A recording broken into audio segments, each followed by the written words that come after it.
Hello friends, welcome to my new blog. तर आज सगळी कामं आवरून झालेत फ्रेंड्स. आणि हे बघा, फरशी वगैरे बाहेरची धुवून घेतली. ते मस्त कपडे धुवून झाले ती सगळी. आता मी नाश्त्याची तयारी करते, काहीतरी नाश्त्याला बनवते. बाकीचं सगळं आवरून तर झालंयच. तर फ्रेंड्स, इथं चालू आहे देवपूजेची तयारी. आणि तुम्ही बघू शकता त्याला पितांबरी पाय हो.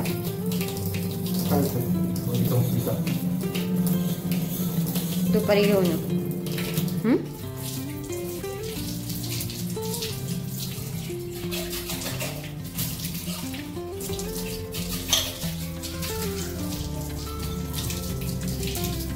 चला. तर मग इथं चालू आहे पूजेची तयारी. आणि मी नाश्त्यामध्ये चालू आहे कटलेटची तयारी. तर यात मी घेतले 2 कप पोहे, 1 वाटी गव्हाचं पीठ आणि 1 वाटी बेसन पीठ.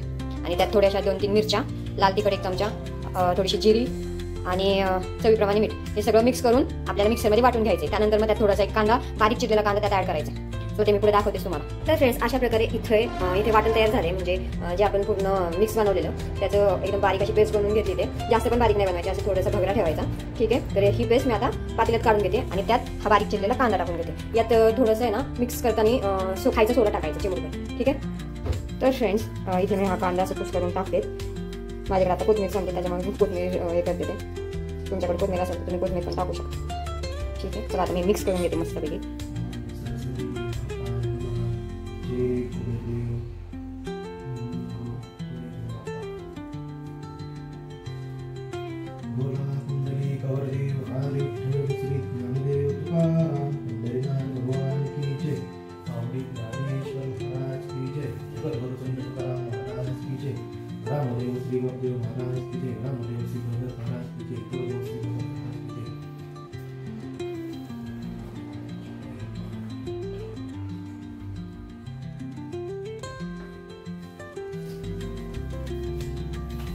इथं चालू आहे आपल्या चटणीची तयारी, जी की शेंगदाण्याची बनवते. आणि ह्या 3-4 मिरच्या टाकायच्या त्यात, अशा तोडून टाकायच्या म्हणजे वाटण्यात जातात पटकन.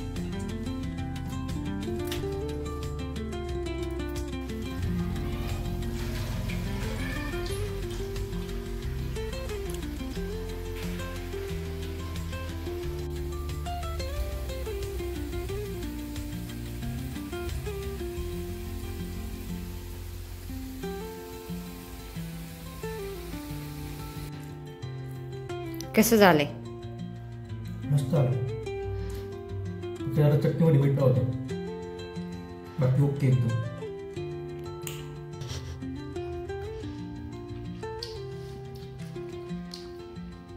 तर फ्रेंड्स, तुम्ही बघू शकता हे पोह्यांचे भजे तयार झालेत. आणि इथं माझी शेंगदाण्याची चटणी तयार झाली.